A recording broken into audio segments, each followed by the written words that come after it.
Bonjour, je suis ravie que vous preniez de nouveau du temps pour vous. Préparez-vous à vivre un instant aux côtés de Wunyo.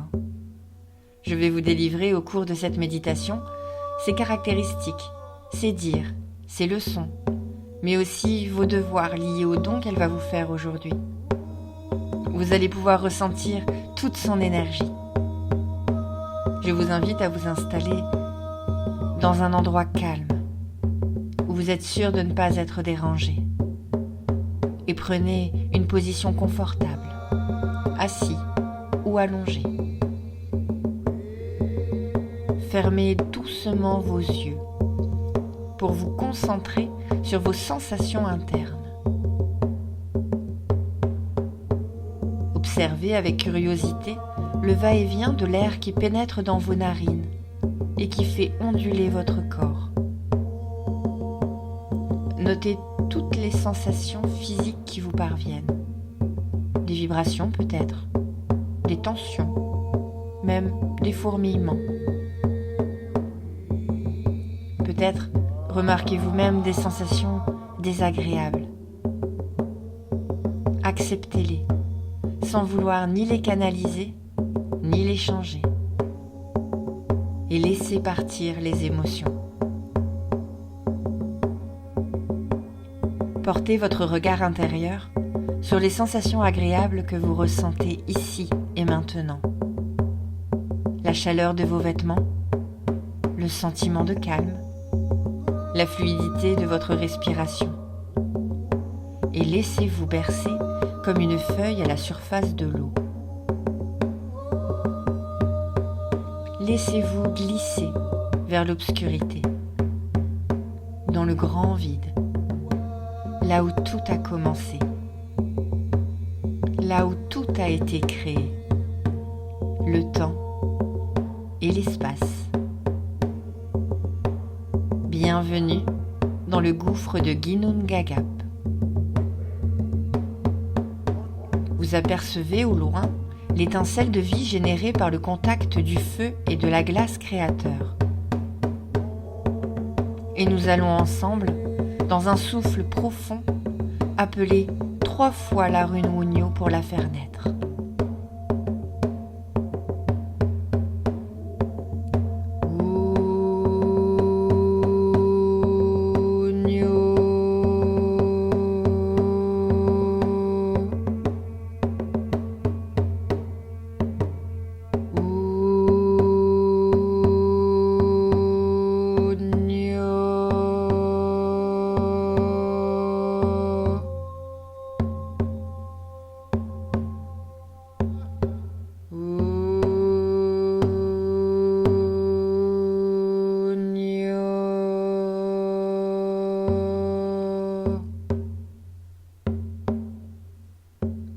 Le bonheur sera grand pour celui qui en suit le chemin. Wunyo, la rune d'Oski. Elle est la rune de la joie, du désir, du plaisir, de l'esprit et de l'extase. Elle nous dit « Je suis Wunyo, la rune de la joie, du désir et du bien-être spirituel. Je t'aide à enlever les noirceurs de ton esprit afin de connaître l'équilibre mental. Je serai ton guide sur le chemin du plaisir, quel qu'il soit. La récompense après le sacrifice. Tu trouveras l'harmonie, l'ordre et la maîtrise à la sortie du chaos, même loin de la protection de ton clan. La puissance de votre voix donne l'impulsion à l'étincelle qui se transforme en une belle lumière jaune pâle, si brillante qu'elle est presque blanche. La voilà qui prend la forme de la rune Wunyo, face à vous, vous invitant à la traverser pour passer de l'autre côté. Il vous suffit de chuchoter son nom pour y être transporté.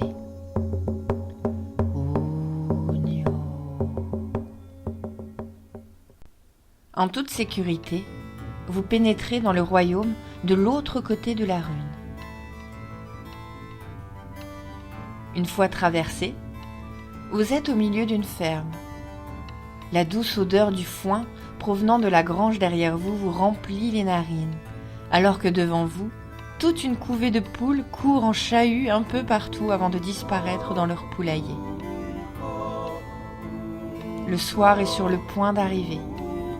La lune argentée est à peine visible dans le ciel qui s'assombrit, tandis qu'à l'ouest, les derniers rayons de soleil chauffent encore les épais murs de la ferme familiale. De la porte de la cuisine s'échappent les bavardages des femmes et les cliquetis des plats préparés pour la fête de ce soir. Vous avez dû traverser le verger en arrivant, car l'odeur des fleurs persiste encore tout autour de vous. Et voici venir tout un flot de souvenirs, des genoux éraflés, des parties de cache-cache derrière les arbres, le goût vif des pommes et de leur jus sucré coulant sur votre menton. Vous riez en repensant à la tape de votre père à l'arrière de votre tête alors qu'il repêchait les trognons de pommes dans vos poches, vous en voyant nettoyer les porcs en guise de punition. Le rythme et les battements de la ferme sont si profondément enracinés en vous que vous ne vous posez plus aucune question quant au retour du bétail à la ferme une fois la nuit tombée. Pour vous, la nuit, c'est la chanson douce du tintement des cloches au loin, le vrombissement profond des insectes qui s'estompent au fur et à mesure que les abeilles rejoignent leurs ruches, la danse joyeuse des libellules à la surface de l'eau de l'étang, et les papillons de nuit qui déploient leurs ailes. Mais il y a cependant quelque chose de nouveau ce soir. Un chariot est chargé dans la grange, prêt à partir le matin venu. Vous vous tenez debout dans l'allée et vous entendez enfin le bruit tant attendu. Vous courez jusqu'à la grande porte pour l'ouvrir et laisser entrer le chariot de votre maître. En passant, il vous salue joyeusement. À ses côtés, son épouse, les joues roses et le sourire large et bienveillant. Leurs 2 enfants sautent alors de la carriole pour vous prendre dans leurs bras. Une fois libérés de leur étreinte, vous apercevez un vieil homme vêtu d'un long manteau gris que votre maître vous présente comme un ancien serviteur de la famille. Votre maître est un véritable géant, un homme aussi fort, travailleur et bruyant que lorsqu'il courtisait sa femme, qui vous raconte avec joie, souvent, l'époque où il était encore apprenti, tout comme vous l'êtes aujourd'hui. Vous avez l'habitude de le voir dans ses habits de travail. Mais ce soir, il porte une tunique rouge vif. Il arrive sous les traits de l'ancien du village. Vous retournez à la maison en courant, en criant que votre maître est arrivé, et vous demandez à votre jeune frère d'aller conduire son cheval pour le nourrir. Puis, vous retournez afin d'aider la famille à descendre, et proposez courtoisement au vieillard qui marmonne dans sa barbe de les rejoindre. Quand l'étranger pose tout son poids sur vous, il vous regarde d'un œil vif, surpris de ne pas être aussi seul qu'il le croyait, et la psalmodie s'arrête net. À l'intérieur, votre mère et vos sœurs ont préparé une merveilleuse fête.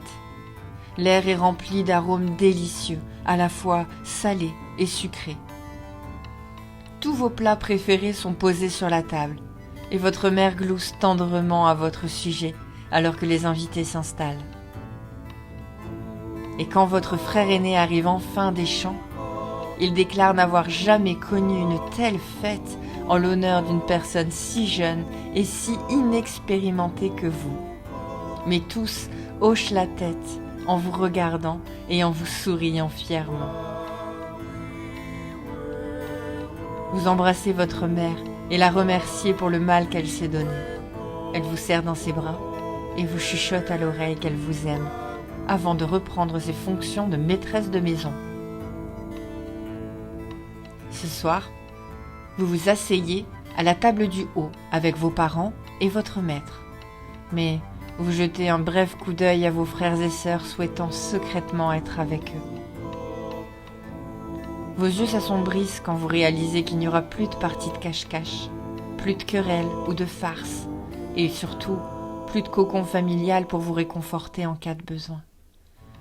Mais vous vous souvenez aussi que vous n'aurez plus à partager le lit en palette, et que les nuits passées sous la table de votre maître sont également terminées, et votre sourire revient. La nuit est tombée désormais. La pièce est éclairée par la lueur dansante des bougies, des lampes à huile et l'antre de la cheminée. Soudain, votre maître se lève, s'éclaircit un peu la voix, et la pièce devient alors totalement silencieuse. Il se met à faire le récit du travail que vous avez fait avec lui, de vos réalisations, de vos victoires, de vos échecs. Il parle chaleureusement de la relation que vous avez construite avec sa famille et de sa fierté pour votre travail. Puis se tourne vers vous et estime qu'il est maintenant temps qu'il vous présente la marque du clan. Reconnaissant que vous avez acquis les connaissances et les compétences suffisantes pour quitter son service et aller vous installer ailleurs, même s'il est attristé de vous laisser partir, car vous avez partagé beaucoup de joie ensemble. C'est avec sa bénédiction que vous vous en allez, sachant que vous les avez, lui-même et votre famille, rendus fiers. Alors que la bannière du clan est sortie, votre mère pleure et votre père est sur le point d'exploser de fierté. Votre frère aîné hoche fièrement la tête. Il sait qu'il n'y aura pas de grande aventure pour lui. Vous l'avez toujours un peu envié, mais ce soir, les rôles sont inversés. C'est votre soirée, en votre honneur. Toute la joie est concentrée sur vous. Les chansons et les rires ne cessent pas de la soirée. Vous accompagnez votre maître et sa famille jusqu'au chariot qu'il conduira demain, comme d'habitude, pour aller travailler. Mais cette fois-ci sans vous. Il vous serre chaleureusement dans ses bras, en vous disant en plaisantant que s'il vous revoyait dans le coin, il vous chasserait à coups de balai. Un par un, vos frères et sœurs finissent par aller se coucher, vous offrant étreintes, larmes et sourires, et vous rappellent de revenir les voir aussi souvent que possible et d'apporter autant de cadeaux que le chariot peut en contenir. Vous restez seul avec votre père et votre mère, près du feu. Ils vous donnent les conseils que vous avez si souvent entendus au cours de l'année écoulée. Vous leur rappelez qu'ils vous ont bien élevé et que grâce à eux, vous êtes équipé de tout ce dont vous avez besoin et bien plus encore. Votre chariot est rempli de tout ce qu'il faut pour installer une maison bien approvisionnée et votre bourse contient suffisamment de fonds pour commencer une vie prospère. Il vous est impossible de leur dire combien vous leur êtes reconnaissant et redevable pour tout ce qu'ils vous ont apporté, mais vous leur promettez que vous les rendrez fiers de vous. Une fois seul devant le feu, vous vous laissez envahir par les pensées. Vous avez redouté ce moment bien des fois, mais maintenant qu'il est arrivé, vous savez que vous êtes prêt, même si vous souhaitez au fond de vous, à cet instant précis, que la lueur chaleureuse de l'amour et la famille dure éternellement. Ce moment d'évasion est soudainement interrompu par une voix venant du fond de la pièce. Vous sursautez, au point de faire tomber votre chaise, et vous avec. C'est le vieillard, que vous pensiez reparti avec votre maître, mais non, il était là, assis tranquillement dans un coin depuis tout ce temps. La joie que vous ressentez maintenant deviendra amère si vous essayez de la retenir, vous dit-il en avançant à la lumière du feu. Accepte le cadeau d'un vieil homme, en échange d'une place dans ton chariot pour quelques heures de trajet demain matin. Puis il tire de sa poche une petite noix. Ne voulant pas l'offenser, vous l'acceptez poliment. Il sourit, et une fois de plus, vous sentez son regard vif sur vous. Vous finissez par somnoler près du feu, écoutant le vieillard ronfler.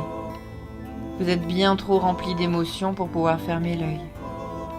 Vous couvrez soigneusement les braises du feu pour les garder bien au chaud pour votre mère demain matin.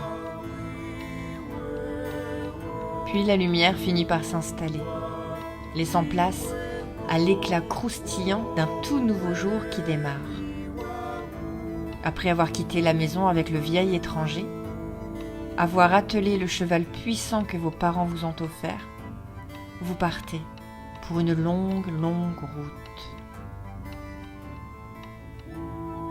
Arrivé au premier croisement, vous savez que vous quittez définitivement la maison.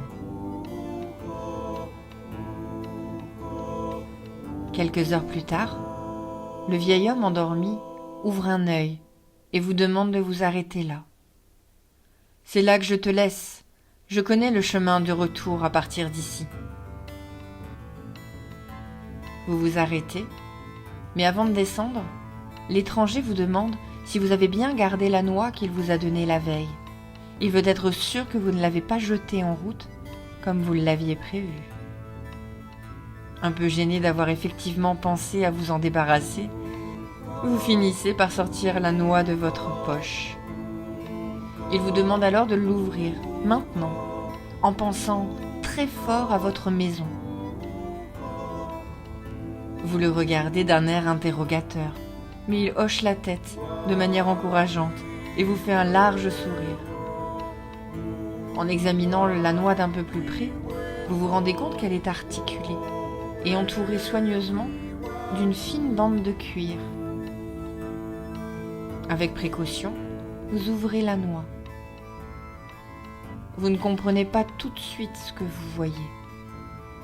C'est un point de lumière, très brillant, peut-être une goutte d'eau ou d'argent. Mais en regardant de plus près, vous distinguez une toute petite rune Wunyo qui tourne joyeusement au centre de la noix, apparemment suspendue dans les airs comme par magie. La rune tourne dans tous les sens, de plus en plus vite, puis s'arrête, pointant une direction comme une boussole. Vous levez alors la noix dans la direction indiquée, et un brin de lumière s'en échappe et apparaît lentement s'étendant le long de la route très très loin. Et vos yeux voient aussi loin que le faisceau de lumière peut aller. Il parcourt des flancs de collines, traverse des bois, et au-delà d'un certain nombre de villages, vous apercevez un autre village, sensiblement le même que les autres, mais il a quelque chose de plus brillant. Vous voyez dedans de nouvelles maisons en construction, puis un commerce en train de s'installer, des terres cultivées pour la première fois.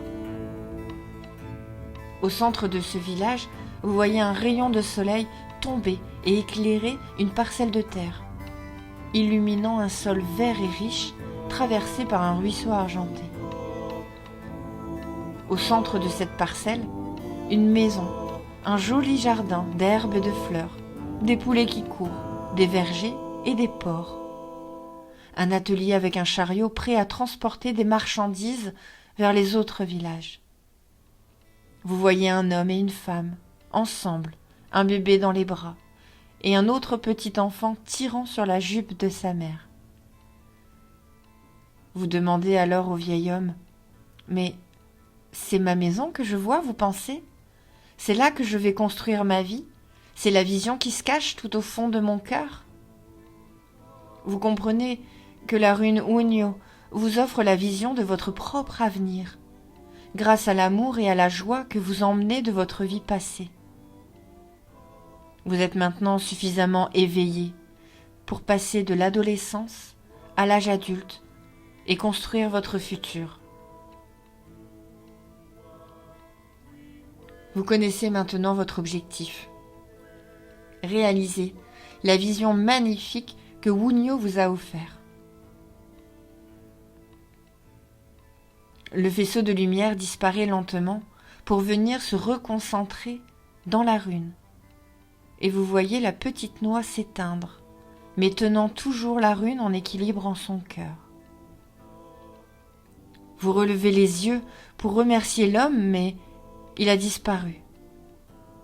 Et la rune s'élève alors dans les airs jusqu'au-dessus de votre tête. Vous avez compris que votre voyage avec elle doit maintenant prendre fin. La rune dorée, de plus en plus brillante, de plus en plus grande, vous invite à descendre du chariot et à la rejoindre. Vous prenez conscience de l'endroit où vous êtes. Vous vous souvenez de tout, de vos souhaits, de cette maison, de chaque personne. Vous marchez vers la rune Wunyo et la traversez en sentant toute sa puissance vous caresser alors que vous quittez son royaume, retrouvant une fois de plus les ténèbres. Vous rendez grâce à la rune Wunyo et la remerciez pour son énergie et ses leçons apprises. Car vous savez maintenant que vous devez vivre l'instant présent. Vous devez savoir saisir les opportunités que vous offre la vie après un dur travail et en profiter pleinement. Gardez à l'esprit vos souhaits et vos objectifs, car les visualiser, c'est déjà les rendre vivants. Lentement, vous laissez votre esprit regagner votre corps, en sentant l'obscurité s'estomper autour de vous. Vous reprenez conscience de l'espace dans lequel vous êtes, assis ou allongé. Vous ressentez de nouveau le contact de vos vêtements sur votre peau et le poids de votre corps sur le support sur lequel vous êtes installé. Dirigez maintenant votre attention sur votre respiration et votre présence physique. Sentez votre cage thoracique se lever, puis s'abaisser. Et votre respiration redevenir tout à fait naturelle. Commencez doucement par remuer vos doigts, vos orteils, puis vos pieds et vos mains, afin de reprendre possession de votre corps. Prenez une grande inspiration et entourez-vous de chaleur et de douceur en vous étirant naturellement. Remerciez-vous pour ce temps que vous vous êtes accordé. Prenez tout votre temps. Et quand vous êtes prêt, ouvrez les yeux.